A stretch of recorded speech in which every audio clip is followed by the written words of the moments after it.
নমস্কাৰ আপোনালোক সকলোকে মোৰ YouTube channel DP info and গাইডৰ এই গুৰুত্বপূৰ্ণ ভিডিঅ'টোলৈ স্বাগতম জনাইছোঁ। ছাৰ বাইদেউসকল, এই ভিডিঅ'টোত অসম চৰকাৰৰ শিক্ষা বিভাগৰ দ্বাৰা গ্ৰহণ কৰা এটা অত্যন্ত গুৰুত্বপূৰ্ণ পদক্ষেপৰ বিষয়ে অতি চমুকৈ জনাবলৈ চেষ্টা কৰিম। আশা কৰিছোঁ আপোনালোকে ভিডিঅ'টো শেষলৈকে চাই ইনফৰমেশ্যনখিনি ভালদৰে জানি ল'ব। লগতে ভিডিঅ'টো সকলো শিক্ষক বন্ধু বান্ধৱীৰ লগত শ্বেয়াৰ কৰিব যাতে সকলোৱে এই বিষয়ে জ্ঞাত হ'ব পাৰে। তেনেহ'লে আহকচোন ভিডিঅ'টোৰ মূল কথাখিনিলৈ আগবাঢ়োঁ।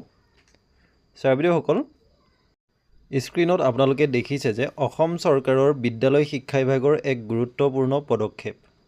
মাধ্যমিক শিক্ষা সঞ্চালকালয়ৰ অধীনস্থ 26গৰাকী পৰলোকগত ঠিকাভিত্তিক অতিৰিক্ত শিক্ষক শিক্ষয়িত্ৰীৰ পৰিয়ালক 5 লাখ টকাকৈ এককালীন সাহায্য প্ৰদান। ৰাজ্যিক শিক্ষা গৱেষণা আৰু প্ৰশিক্ষণ পৰিষদ অসমৰ অধীনত 13গৰাকী প্ৰাৰ্থীক ডায়েটৰ প্ৰবক্তা হিচাপে নিযুক্তি পত্ৰ প্ৰদান।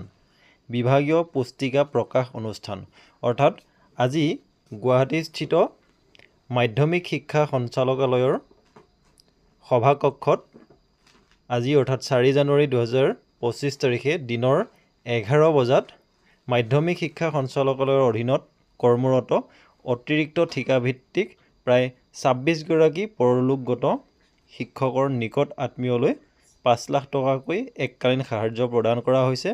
লগতে ৰাজ্যিক শিক্ষা গৱেষণা আৰু প্ৰশিক্ষণ পৰিষদ অসমৰ অধীনত 13গৰাকী প্ৰাৰ্থীক ডায়েটৰ প্ৰবক্তা হিচাপে নিযুক্তি পত্ৰ প্ৰদান কৰা হৈছে আৰু বিভাগীয় পুস্তিকা প্ৰকাশ অনুষ্ঠিত কৰা হৈছিল।